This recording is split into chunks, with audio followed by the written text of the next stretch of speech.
ಸನ್ಮಾನ್ಯ D K Shivakumar ಅವರು ತಮ್ಮ ಜೀವನದ ಆಸೆಯನ್ನು ಪೂರೈಸಿಕೊಂಡಿದ್ದಾರೆ. ಮುಖ್ಯಮಂತ್ರಿಗಳಾಗಿ ನೆನ್ನೆ ಪ್ರಮಾಣ ವಚನನ ತೆಗೆದುಕೊಂಡಿರ್ತಕ್ಕಂಥದ್ದು ಎಷ್ಟು ಸತ್ಯನೋ, ನಿನ್ನೆ ಅವರ ಮಂತ್ರಿಮಂಡಲದ ಸದಸ್ಯರನ್ನು ನೋಡಿದಾಗ, ಸಚಿವರ ಪಟ್ಟಿಯನ್ನು ನೋಡಿದಾಗ ಅದು ಡಿ ಕೆ ಶಿವಕುಮಾರ್ ಅವರ ಕ್ಯಾಬಿನೆಟ್ ಅಲ್ಲ, ಸಿದ್ದರಾಮಯ್ಯನವ್ರ ಕ್ಯಾಬಿನೆಟ್ ಅಂತಕ್ಕಂಥದ್ದು ಎಂಥವ್ರಿಗೂ ಕೂಡ ಗೊತ್ತಾಗ್ತದೆ. ಮತ್ತು ಹಿಂದಿನ ಮುಖ್ಯಮಂತ್ರಿಗಳು ಸಿದ್ದರಾಮಯ್ಯನವರು ಮುಖ್ಯಮಂತ್ರಿ ಕುರ್ಚಿಯಿಂದ ಇಳಿಯುವ ಮುಂಚಿತವಾಗಿ ಒಂದು ಗೂಗ್ಲಿಯನ್ನು ಕೂಡ ಹಾಕಿ ಹೋಗಿದ್ದಾರೆ. ಏನು ಹಿಂದುಳಿದ ವರ್ಗಗಳ ಒಂದು ವರದಿಯನ್ನು ಸ್ವೀಕಾರ ಮಾಡಿ ಇಂದಿನ ಮುಖ್ಯಮಂತ್ರಿಗಳು ಏನು ಮಾಡ್ತಾರೆ ಅನ್ನುವ ಸವಾಲನ್ನು ಕೂಡ ಡಿ ಕೆ ಶಿವಕುಮಾರ್ ಅವರ ಮುಂದೆ ಬಿಟ್ಟಿರ್ತಕ್ಕಂಥದ್ದು. ನನಗನ್ನಿಸ್ತದೆ ಮುಂದಿನ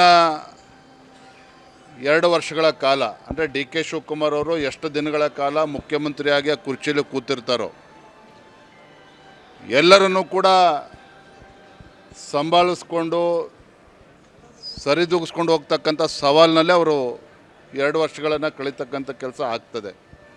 ನಾನು ಏನು ಹೇಳೋದಕ್ಕೆ ಹೊರಟಿದ್ದೇನೆ ಅಂತ ಹೇಳಿದ್ರೆ, ಒಂದು ಕಡೆ ಕಳೆದ 3 ವರ್ಷಗಳ ಕಾಂಗ್ರೆಸ್ಸಿನ ಒಂದು ಆಡಳಿತ ರಾಜ್ಯದಲ್ಲಿ ಯಾವುದೇ ಒಂದು ಅಭಿವೃದ್ಧಿ ಕೆಲಸ ಕಾರ್ಯವನ್ನು ಮಾಡೋದಕ್ಕೆ ಸಾಧ್ಯ ಆಗದೇನೆ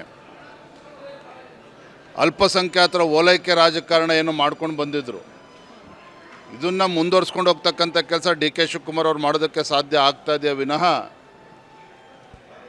ಈ ಗ್ಯಾರಂಟಿಗಳು, ರಾಜ್ಯದ ಆರ್ಥಿಕ ಪರಿಸ್ಥಿತಿ ಇವೆಲ್ಲವನ್ನು ಕೂಡ ನೋಡಿದಾಗ ಏನು ಮುಂದಿನ 2 ವರ್ಷದಲ್ಲೂ ಕೂಡ ಏನು ಅಭಿವೃದ್ಧಿ ರಾಜ್ಯದಲ್ಲಿ ಕಾಣೋದಕ್ಕೆ ಸಾಧ್ಯ ಆಗ್ತದೆ, ನನಗಂತೂ ದೊಡ್ಡ ಪ್ರಶ್ನೆ ಎದ್ದಿರುವಂಥದ್ದು.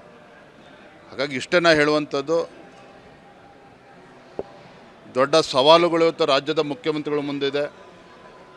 ಸವಾಲುಗಳ ನಡುವೆ ರಾಜ್ಯದ ಅಭಿವೃದ್ಧಿಯ ಕೆಲಸವನ್ನು ಕೂಡ ಮಾಡ್ಕೊಂಡು ಹೋಗಬೇಕಾಗಿರ್ತಕ್ಕಂಥ ಒಂದು ಅನಿವಾರ್ಯತೆಯೂ ಕೂಡ ಇದೆ. ಆಡಳಿತ ಪಕ್ಷದ ಎಲ್ಲ ಸಚಿವರನ್ನು, ಶಾಸಕರನ್ನು ಸರಿದೂಗಿಸ್ಕೊಂಡು ಹೋಗ್ತಕ್ಕಂಥ ಸವಾಲು ಕೂಡ ಡಿ ಕೆ ಶಿವಕುಮಾರ್ ಅವ್ರ ಮುಂದಿದೆ. ಹಾಗಾಗಿ ಎಲ್ಲದರ ನಡುವೆ ಹೇಗೆ ಈ ಸರ್ಕಾರ ತೆಗೆದುಕೊಂಡು ಹೋಗ್ತಾರೆ ನಾವು ಕೂಡ ಕಾದು ನೋಡ್ತೇವೆ. ಆದರೆ ಒಂದಂತೂ ಸತ್ಯ, there is no honeymoon period for D K Shivakumar. ನಾವು ಕೂಡ ಒಂದು ವಿರೋಧ ಪಕ್ಷವಾಗಿ ಯಾರು ಎಷ್ಟೇ ಬಲಶಾಲಿ ಆದರೂ ಸಹ ಈ ಸರ್ಕಾರದ ವೈಫಲ್ಯಗಳನ್ನು ಜನರ ಮುಂದೆ ಬಿಚ್ಚಿಡ್ತಕ್ಕಂಥ ಕೆಲಸವನ್ನು ಕೂಡ ಒಂದು ಪ್ರತಿಪಕ್ಷವಾಗಿ ನಾವು ಇನ್ನೂ ಹೆಚ್ಚು ಸಮರ್ಥನೆಯಿಂದ ನಾವು ಅದನ್ನು ಮಾಡ್ತೇವೆ. ಅವ್ರಿಗೂ ಕೂಡ ಸವಾಲಿದೆ, ನಮಗೂ ಕೂಡ ಸವಾಲಿದೆ. ಆದರೆ ಸವಾಲನ್ನು ಮೆಟ್ಟಿ ನಿಲ್ತಕ್ಕಂಥ ಶಕ್ತಿ ಭಾರತೀಯ ಜನತಾ ಪಾರ್ಟಿ ಕಾರ್ಯಕರ್ತರಿಗಿದೆ. ನನಗನ್ನಿಸ್ತದೆ ಮುಂದೆ ಯಾವಾಗಲೇ ವಿಧಾನಸಭಾ ಚುನಾವಣೆ ನಡೆದರೂ ಸಹ, ಯಾಕಂದರೆ ಈ ಸರ್ಕಾರ ಎಷ್ಟು ದಿನ ಇರ್ತದೆ ದೊಡ್ಡ ಪ್ರಶ್ನೆ ಅಂತೂ ಎಲ್ಲರಲ್ಲೂ ಇದೆ.